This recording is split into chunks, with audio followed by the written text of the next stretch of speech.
Assalamualaikum warahmatullahi wabarakatuh.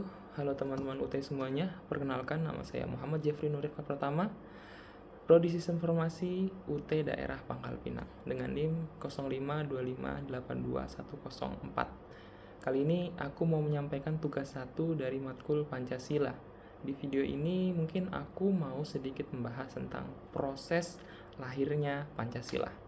Kalau dilihat-lihat sebelumnya ya, Pancasila itu sebenarnya nggak muncul langsung secara tiba-tiba.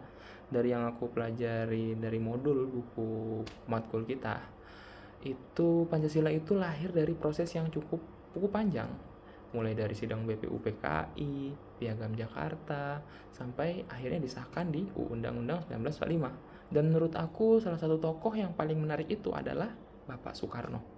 Karena beliau yang pertama kali ngenalin konsep dasar negara kita.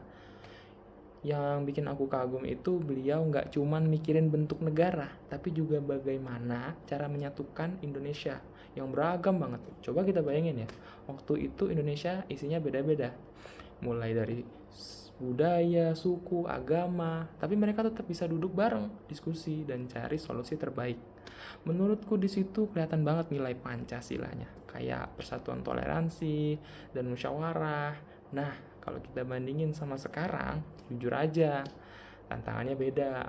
Sekarang kita hidup di era digital, semuanya serba cepat, informasi gampang banget masuk.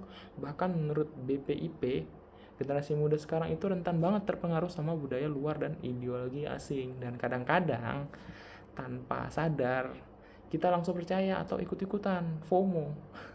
Mungkin menurutku Pancasila itu penting banget, bukan cuman buat dihafal, tapi buat jadi filter kita dalam berpikir dan bersikap.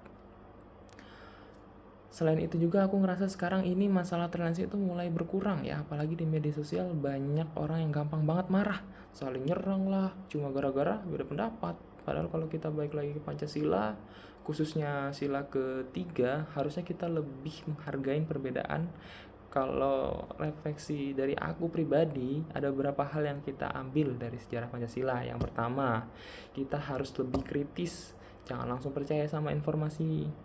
Yang kedua, kita harus tetap jaga toleransi kita. Dan yang ketiga, kita sadar kalau kita punya tanggung jawab sebagai generasi muda. Karena menurutku jadi mahasiswa itu bukan cuma soal nilai atau akademik ya, tapi juga soal karakter.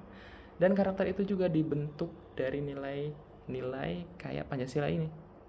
Baiklah, mungkin sebagai penutup ya, intinya Pancasila itu bukan sekedar hafalan yang hafalan terus, tapi kita harus terapin dalam kehidupan sehari-hari.